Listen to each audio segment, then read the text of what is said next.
Bon, la team, débrief de ce Arsenal Real Madrid, le coup franc de Rice et tout, franchement incroyable. Bah non, on va faire une bonne vieille preview d'Europa League.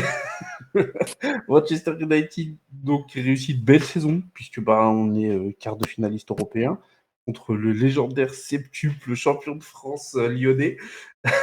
Le match au Groupama Stadium s'annonce épique. Et pour en parler, bah, je suis allé chercher la crème de la crème, dans la personne d'Arthur. Euh, les plus anciens le connaissent, ceux qui connaissent vraiment l'académie depuis le tout début. Non, c'est même pas le tout début, il y a eu 3 phases. Ceux qui Non. étaient là à l'âge de pierre de l'académie. Ouais, c'est ça. Moi, Moi, j'ai fait les 3 phases. Toi, tu as fait la deuxième. Max en a fait deux. Grigny en a fait deux. Mais pas toujours les mêmes. Bref. Bon, c'est un membre honorifique de l'académie, parmi les plus anciens, en tout cas, actuellement. Et je trouve qu'il est supporter de Manchester United et de Lyon. Il y en a d'autres parmi vous, je vous vois dans les commentaires. Bah, salut Arthur, ça va? Ça va et toi, frérot? Tranquille. Ça va, ça va. Donc on est à 2 jours du match là, on est mardi et le match est jeudi. Euh, Comment Lyon va? Du coup, on commence tout de suite, hein, juste abonnez-vous, likez, faites un commentaire, mettez votre prono. Et on y va tout de suite. Donc, Lyon, comment ça roule? Est-ce qu'ils font une belle saison? Est-ce qu'ils font pas une belle saison? Lyon a fait peur assez longtemps cette saison, et même jusqu'à très récemment. Je pense que vous êtes tous branchés sur le match de Strasbourg en vous réjouissant du fait qu'on puisse prendre 4 buts contre une équipe de U19 pareil. Après, c'est le Lyon va... 19 de Chelsea, hein, c'est pas. Ouais, les 19 de Chelsea, exactement. Mais à part ça, ça roule encore plus depuis que Fonseca est arrivé. Depuis que Fonseca est arrivé, Lyon perd très peu. En fait, Lyon a perdu contre à Marseille et au Parc des Princes et à Strasbourg, mais c'est à peu près tout. Et Lyon tourne très très très bien depuis 2 ou 3 mois. Lyon tourne à une moyenne, moi je l'avais calculé il y a 2 semaines, mais ça tournait à 3 buts par match en gros en moyenne. Donc voilà, avec une première partie de saison un peu en demi-teinte, avec un renvoi d'entraîneur un peu surprise, mais qui au final s'avère peut-être être... Ce que j'allais dire, comme un grand philosophe l'a appelé, le cow-boy de merde a pris de bonnes décisions, du coup. On taira le nom du grand philosophe parce qu'il pourrait nous retrouver. Et éventuellement, peut-être que ça deviendra notre président, un de ces quatre aussi. Ouais, bah, de toute façon, il est en automatique, donc je pense qu'un jour, il y a de fortes chances qu'il prenne la décision qu'il fasse couler le club, mais comme c'est toujours très abrupt, sa manière de décider, des fois ça fait des bons coups. Et de toute façon, Paulo Fonseca est un très bon entraîneur, donc je pense que tout le monde était convaincu de ça. S'il y a eu un petit doute au moment de son arrivée sur le timing de l'éviction de Sage, en tout cas, moi je suis, à titre perso, je suis super satisfait d'avoir la chance d'avoir un entraîneur comme ça. Ok. Et du coup, bon, on va pas vous faire de dessin. Manchester United, c'est un petit peu plus mitigé. Le Mm. changement de coach n'a pas si bien marché que ça, même si on lui en veut pas forcément, mais on connaît, on connaît les circonstances de son arrivée, mais en soi, voilà, ça n'a pas pris pour l'instant. On voit du mieux dans le jeu, mais bon, on mange du sable au lieu de la merde qu'on mangeait il y a 3 mois, donc c'est pas, enfin, on va pas flex non plus là-dessus. Euh, donc du coup, on a une équipe de Lyon qui est quand même assez en forme cette saison, qui a pas grand-chose à perdre en plus contre Manchester United. S'ils perdent, c'est Manchester United quand même, personne ne va leur reprocher d'avoir perdu. M'arrête si je me trompe. Et en même temps, ils ont un statut d'outsider qui fait déjà chier Manchester de base et qui va leur permettre aussi de jouer leur chance à fond. Donc, bon, j'ai vu ta tête, donc t'es pas d'accord avec le fait qu'ils sont pas forcément Euh, obligés de gagner ce match. Je te dis pas en qu'ils fait, peuvent en en, prendre en 5 fait et se faire je pense dégager, que, je mais pense que tu as raison dans le sens où c'est perçu de manière générale comme étant l'outsider. Mais moi, je regarde les deux équipes, j'ai vraiment pas cette impression-là. Moi, si j'ai un favori à mettre sur les temporalités de la saison, sur qui fait quoi chacun de son côté, il n'y a pas de raison que je pense que Manchester soit supérieur. Et non, je pense que il va y avoir l'occasion de jouer le premier match à domicile c'est un club qui a une ADN européenne contre une grande institution, oui, mais qui est malade. Donc non, je pense que Qui a un malin plaisir à faire chier Manchester United, même à son prime. Donc, ouais, exactement. Mais même si c'est un match qui n'a pas eu lieu, parce que moi je suis jeune et je ne l'ai jamais vu de mon vivant. Enfin, si je l'ai vu, mais en ma pleine conscience, je n'ai jamais vraiment vu un Manchester-Lyon à part en préparation. Mais ouais, là je pense qu'en tout cas, je sais pas comment les bookmakers ont calculé ce match-là, ça aurait été intéressant de le regarder. Mais moi en tout cas, pour être familier à ces deux clubs-là, non, je ne suis pas certain que Manchester parte favori. Ni en après, théorie, ni en en soi, pratique. je parle de Lyon, mais les équipes françaises en général, ça réussit pas forcément Manchester. Enfin, ils ont rarement des scores fleuves contre des équipes même pas folles, tu vois. Genre, si, il y a eu un gros score contre Saint-Etienne, mais en soi, enfin, ceux qui se rappellent du match et qui sont un minimum honnêtes, 4-1, ça reflétait pas du tout la physionomie du match. En plus, je crois qu'ils ouvrent le score Saint-Etienne.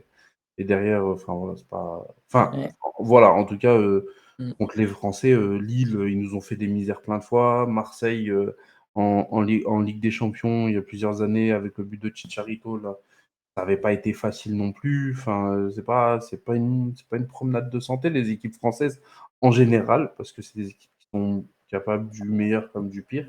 Tu sais pas trop à quoi t'attendre et qui, en plus de ça, ont un jeu qui est pas facile à jouer pour les équipes anglaises. Ouais, mais ouais, je suis très très hypé de la rencontre au-delà de mon rapport personnel au match, quoi, parce que je pense il y a vraiment un monde où. Alors, je l'affirmais avec un peu plus de certitude il y a quelques temps, quand j'ai vu le tirage, je me disais, c'est possible que Manchester prenne une grosse dose à Lyon. Ah non, tu forces. Il y a deux, trois. Le tirage était il y a, je sais pas, peut-être un mois, un truc comme ça, où Manchester avait pas retrouvé Oui. les certitudes qu'ils ont plus ou moins réussi à retrouver les derniers mois. Et je me suis dit, Lyon en Europe avant le premier match à domicile, où il y aura peut-être pas forcément la pression de l'extérieur qui se sera joué avant, peut possiblement gagner par deux trois buts d'écart dans un match qui s'est rendu facile. En tout cas, sur les dynamiques de la saison que moi j'ai en tête, ça me paraît pas délirant, quoi. On a pris des 3 buts contre des équipes plus faibles que Lyon cette Voilà, saison. exactement. On, voilà, on a galéré contre Bodo Glimt, on a galéré. Mm. Enfin, voilà, on a perdu contre des équipes à la con aussi. Enfin voilà, là-dessus, je suis d'accord sur le fait que Mm. c'est pas évident. Moi, de toute façon, en fait, la dynamique des deux équipes, et je ne parle pas des résultats, mais vraiment de la dynamique, il n'y a qu'une seule équipe qui me fait peur en Europa League, point de vue mancunien, c'est Lyon. Et je l'ai dit dès le début, c'est vraiment l'équipe qui est capable de sortir Manchester. J'ai Mm. pas trop peur de. Je crois que c'est la Roma ou la Lazio qui est là. Je crois qu'il y a de l'Ajax. Il y a, Bilbao, ça fait peur quand même, hein, mais de quoi? Bilbao, ça fait peur quand même, hein. Non, en vrai, ça me fait pas tant peur que ça. Même ils ont la finale à la maison et de toute façon, enfin, si tu te les manges avant, c'est quand même compliqué d'aller jouer là-bas. Mais Non, mais en soi, il n'y a aucun match qui va être facile, mais même Tottenham, tu vois, en soi, c'est pas facile. Mais c'est pas des équipes où. Enfin, c'est des équipes où, pour moi, on est censé passer. Franchement, on est censé passer. Lyon, c'est vraiment pour moi l'étape la plus compliquée parce que c'est une équipe qui, un peu comme nous, a pas trop de certitude. Tu sais pas trop à quoi t'en tenir, surtout face à une grosse équipe. Tu sais qu'il y a de la qualité dans l'effectif, Et donc, Cherki peut faire passer une soirée de merde à toute notre défense, tu vois, par exemple. Je serais un petit peu content. Il y a une rubrique Cherki qui va durer 25 minutes ou pas? De quoi? Il y a une rubrique Cherki qui va durer 25 minutes ou pas? Oui. Oui, cela commencer quand tu veux. Bon, bah, il pond son classique et il signe à Manchester l'année prochaine. Je signe. Voilà. C'est pour ça, franchement, je te dis la vérité, hein, si le prix à payer, c'est de sortir, fais tes trucs. Alors, je vais pas te dire le contraire. J'ai Fais, quelque chose à y gagner en plus. fais tes trucs, Ryan, il n'y a pas de souci, parce que c'est quand même... Enfin, je sais pas s'il y a des rumeurs là sur lui, mais puis ça devrait pas être trop cher. Et puis, Ah ouais, c'est sûrement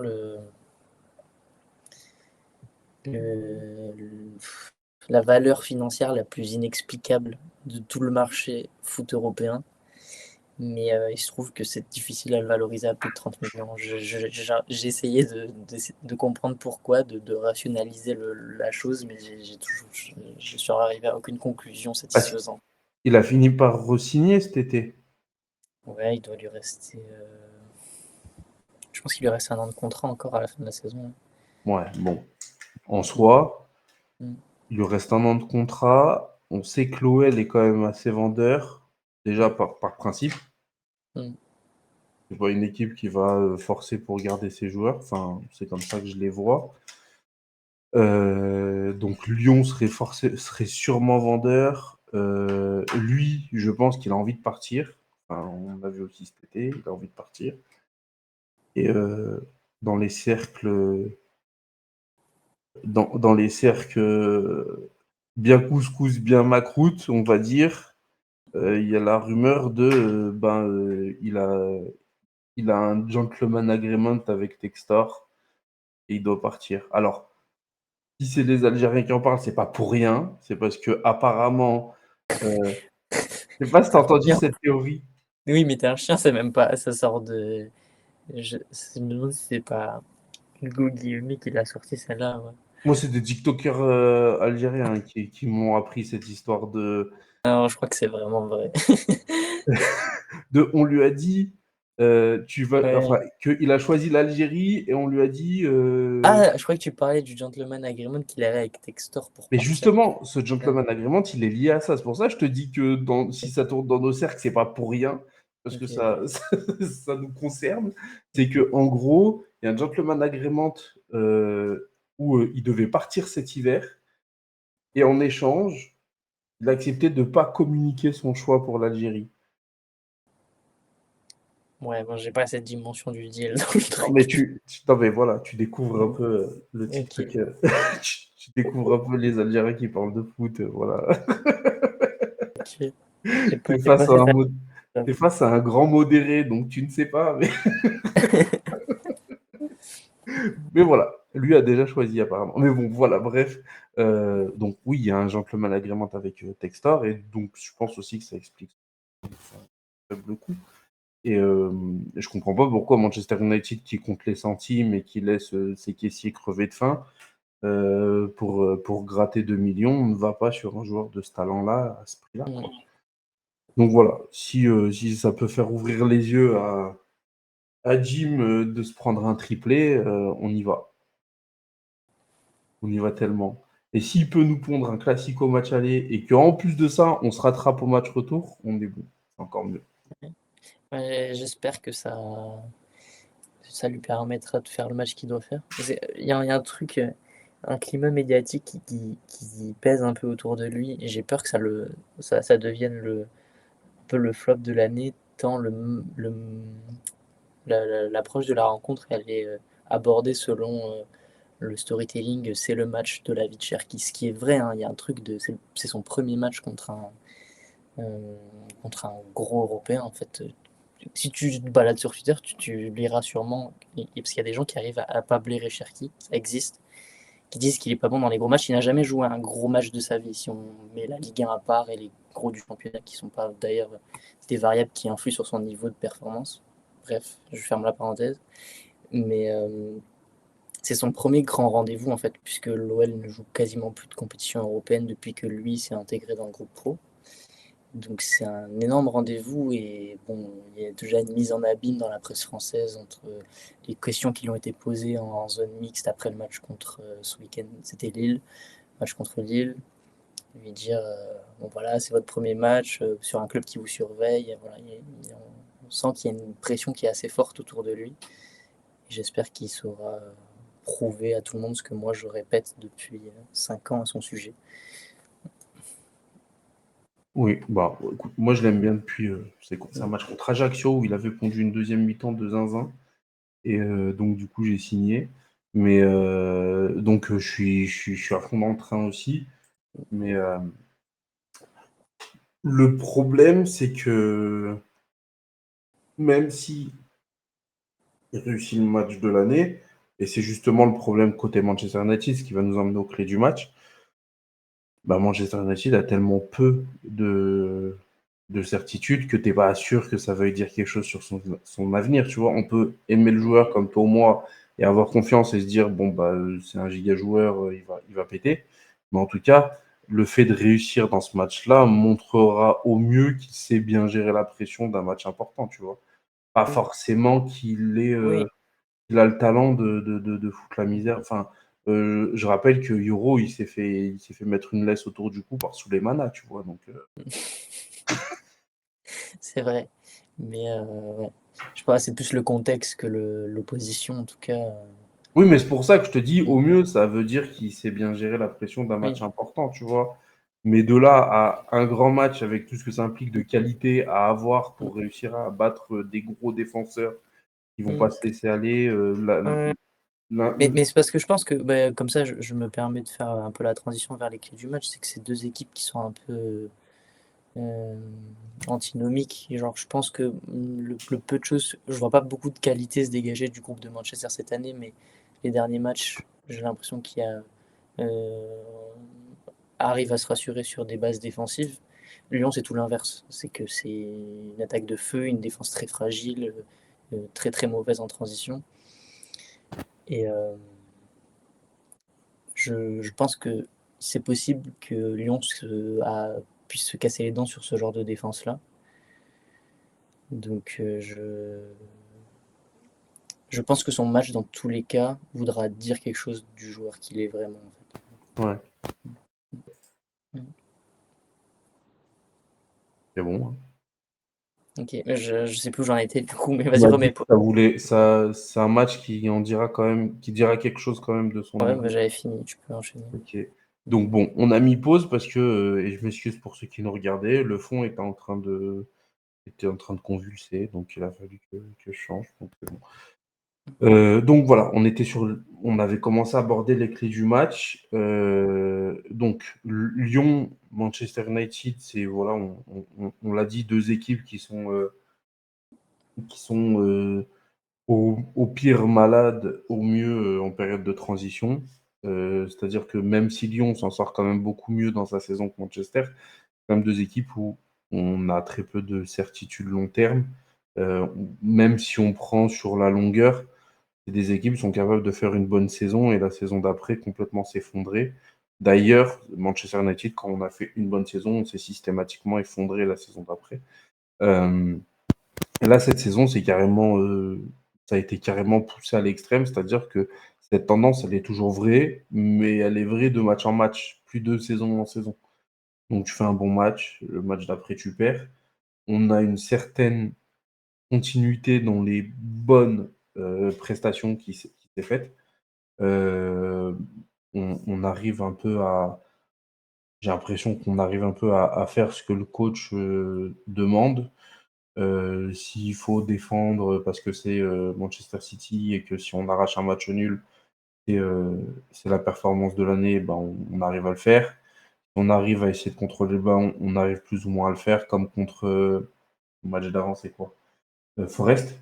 On perd 1-0, on a des occasions, on a le pied, enfin on a le ballon, on se fait juste avoir par un contre, et voilà. Et du coup, voilà Manchester United où on en est. Euh, et toi, tu nous disais bah, que Lyon, ça allait bien, encore plus depuis le changement d'entraîneur. Euh, donc, pour toi, tu as commencé à l'évoquer avec cette histoire voilà, de Lyon, ça attaque fort, Manchester United, ça défend pas trop mal. Euh, Est-ce que toi, tu vois une clé dans ce match, un truc, un point de vigilance pour les deux équipes, et qui peut être différent, hein, mais à quoi est-ce que Lyon va devoir faire attention? À quoi est-ce que Manchester United va faire attention? Ça va être à quel point, je pense, Manchester arrive à exploiter la faiblesse de Lyon, sachant elle est un peu, on va dire, relative aux propres faiblesses qu'a Manchester, c'est-à-dire de ne pas avoir des attaquants efficaces. Donc, euh, je me demande si, peut-être pas le dire comme ça, mais Lyon va pas aborder le match défensivement de manière plus sereine que d'habitude, puisqu'elle sait que de toute façon, il y a sûrement un Højlund qui ratera 3 face à face. Donc, est-ce que ça va libérer Lyon ou pas, je sais pas. Et c'est surtout la clé du match, savoir comment Lyon peut se comporter contre une défense de cet acabit-là. Parce que je suis pas sûr qu'en Ligue 1, il y ait vraiment d'équivalent. Même si ça reste une équipe qui a vraiment soigné ses problèmes de réalisme. On est sur une équipe qui tourne à 3 buts par match, pas que parce qu'elle domine outrageusement toutes ses rencontres, mais parce qu'elle est devenue efficace en fait. Donc voilà, la Casette qui fait une saison très compliquée par exemple, un rôle un peu plus second. euh, voilà. Et une dernière clé pour répondre à ta question, c'est que Lyon va jouer sans ailier aussi.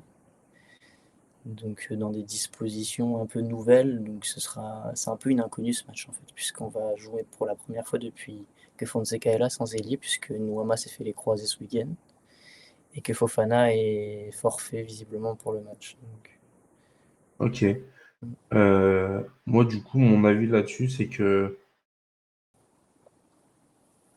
comme, euh, comme toute équipe avec un effectif qui, sur le papier, est supérieur à l'équipe d'en face, mais qui est en crise, etc. Bref, une équipe la situation de Manchester United, je pense que la grosse clé du match, ça va être les individualités côté Manchester mm, United. bien sûr. Pendant que tu étais en train d'introduire le propos, je pense que le match de Bruno va être encore plus important que d'habitude, dans le sens où il va y avoir beaucoup de brèches et beaucoup de transitions à jouer, donc s'il est dans un bon jour, ça peut vraiment mettre Lyon en difficulté. C'est ça. Je pense qu'un Bruno en forme, ça peut largement faire gagner le match à Manchester. Ouais, ça peut débloquer le match parce qu'en plus le milieu de Lyon est très faible. On n'a pas encore eu l'occasion d'en parler, mais il est à mon sens assez faible. Donc, Et, et un Cherki en forme mm, euh, aura plus de difficultés à faire gagner Lyon à lui tout seul si Manchester United n'y met pas du sien. mm, Ça veut dire que si Cherki met un triplé, il y a forcément un Onana qui a lâché un ballon quelque part. Il y a forcément un De Ligt qui a envoyé une balayette à un défenseur à un autre endroit, à un attaquant à un autre endroit. Enfin, je dis pas qu'il va faire un mauvais match. Il peut faire un très bon match sans marquer 3 buts. Mais si vraiment il nous sort un match légendaire, je pense qu'il y a des gens à Manchester United qui vont l'aider à le faire, tu vois, mm, comme, comme bon Manchester United qu'on est. Donc pour moi, la clé, elle se trouve un peu sur les individualités. Et, euh, et j'ai même envie de dire plus les individualités côté Manchester United.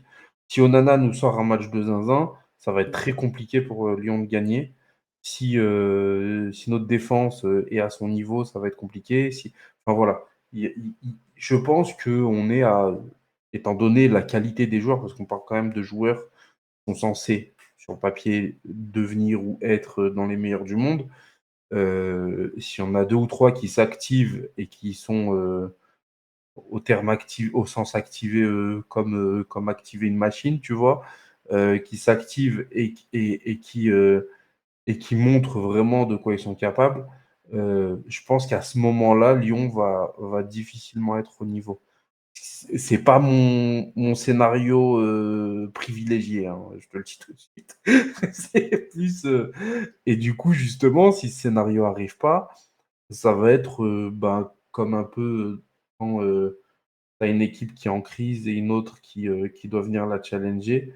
Enfin, ça va être sur la gestion temps faible, temps fort. Comme tu le dis, Lyon, ils sont létals. On l'a vu contre Nottingham Forest. Et si Lyon met un but au bon moment, Manchester United, c'est compliqué de revenir derrière, tu vois.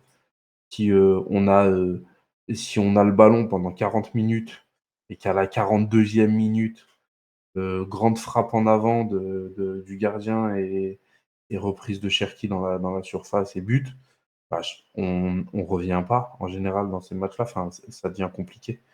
Donc pour moi, ça va être soit l'un, soit l'autre. Soit tu as les individualités de Manchester qui vont décider dans un sens ou dans l'autre.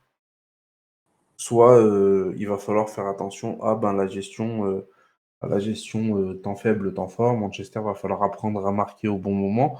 Et là, on en revient à l'importance de Bruno parce que c'est un peu lui qui est capable de faire ça. Et ne pas prendre le but au mauvais moment, c'est-à-dire dans les 3 premières minutes du match ou les 3 premières minutes après la mi-temps, quoi. Si ça peut te rassurer, il faut vraiment faire de la charité auprès de Lacazette pour qu'il marque un but. Donc, Ça va. Mais tu parles de rôle second, c'est sur le terrain ou il n'est pas il a titulaire?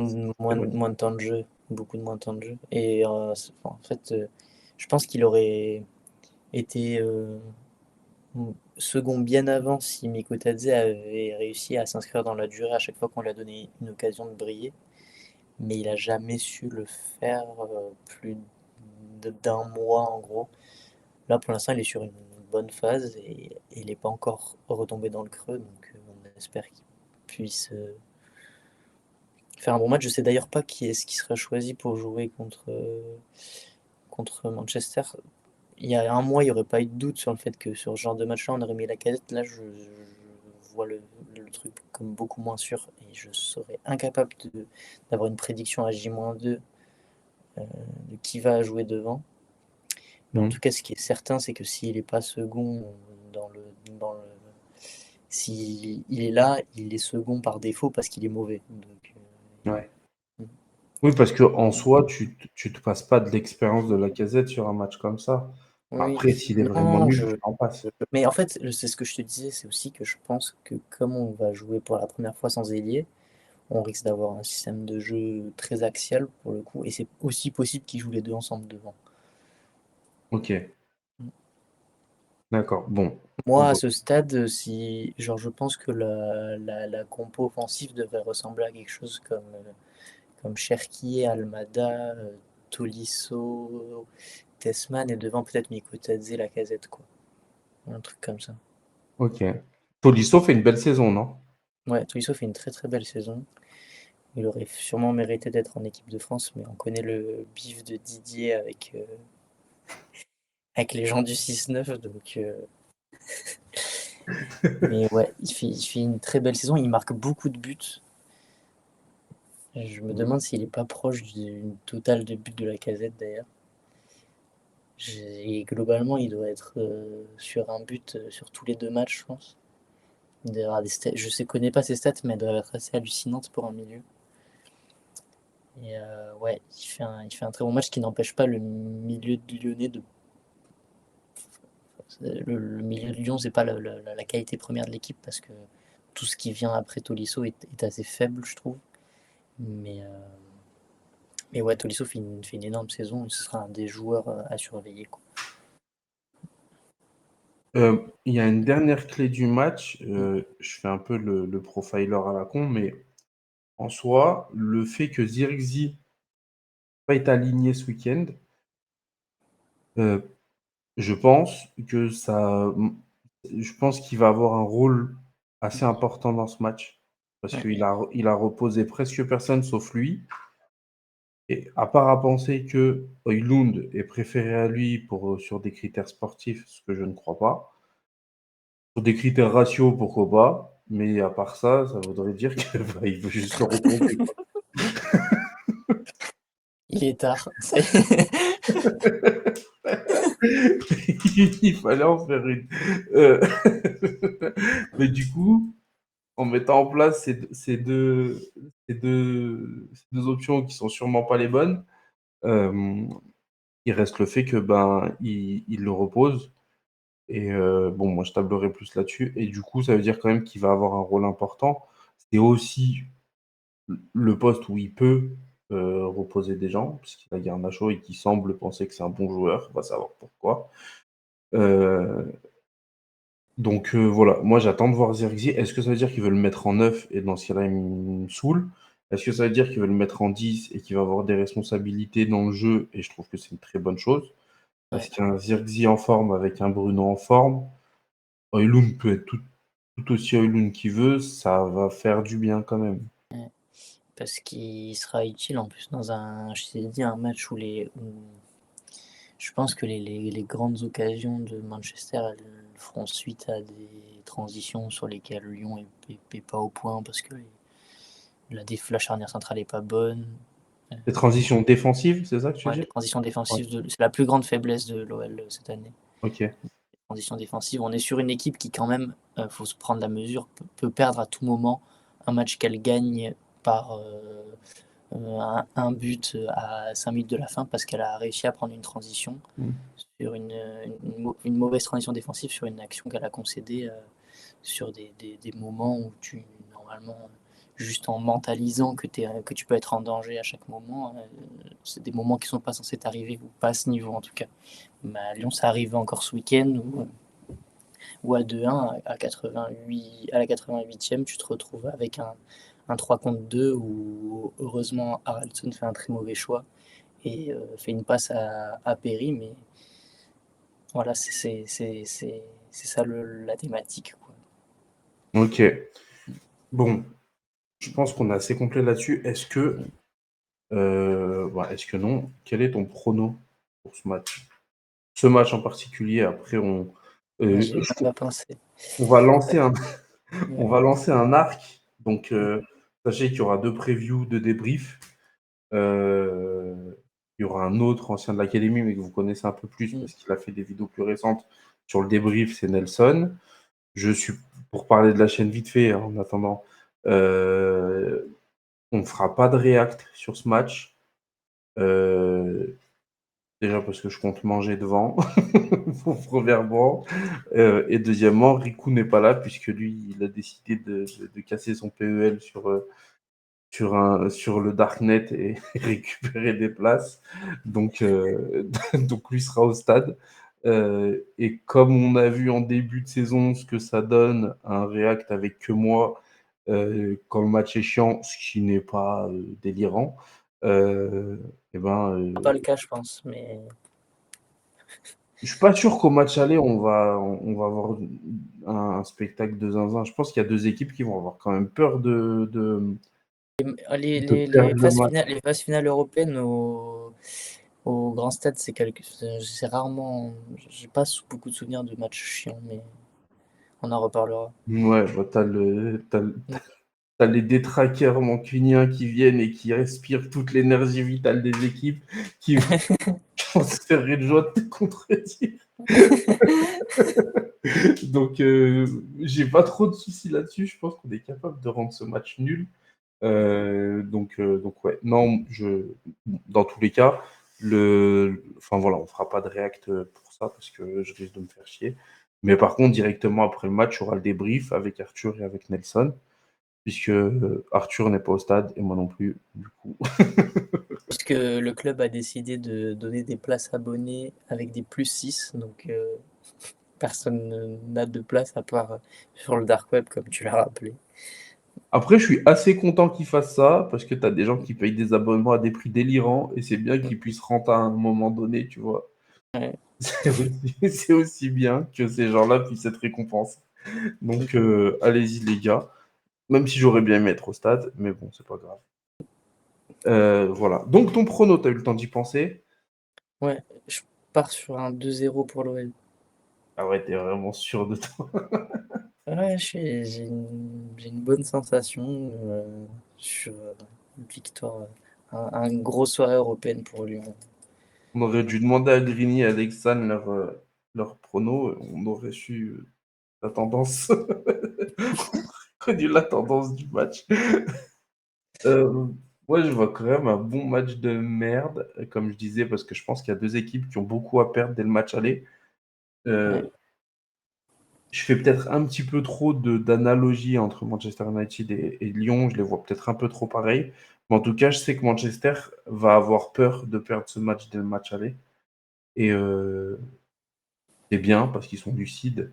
Ils savent qu'ils en sont complètement capables de, de, de, dès le match, dès les 10 premières minutes, de prendre deux buts et derrière, pas réussir à courir, enfin, à rattraper le score pendant les deux matchs qui restent. Donc, je pense réellement qu'il faut qu'il soit prudent. D'ailleurs, c'est ce que je ferais si j'étais le coach de cette équipe en mousse. C'est-à-dire que vraiment, je leur dirais pas comme ça, parce que c'est important qu'ils aient confiance en eux, mais le but, ce serait vraiment de pas se prendre une mauvaise surprise au match aller.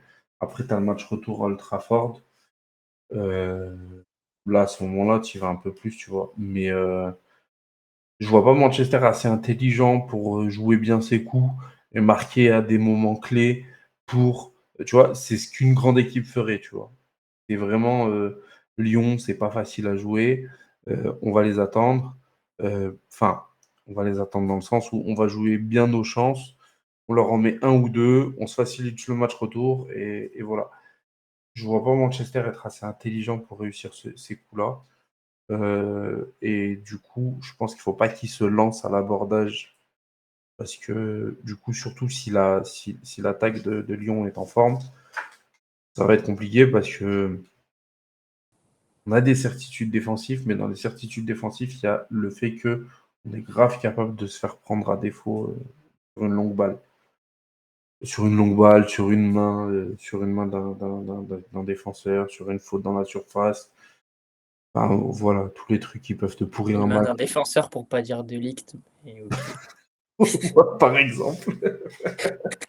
3 mains de Delict sur la même action. Et, et un chassé dans le défenseur pour vraiment la faire comme il faut, tu vois. Et une mine déconfite qui sait pas ce qu'il a fait. Et sur le penalty, Onana qui réussit à la capter, mais qui la rebalance dans ses cages sans faire exprès. On aura toute l'essence de Manchester.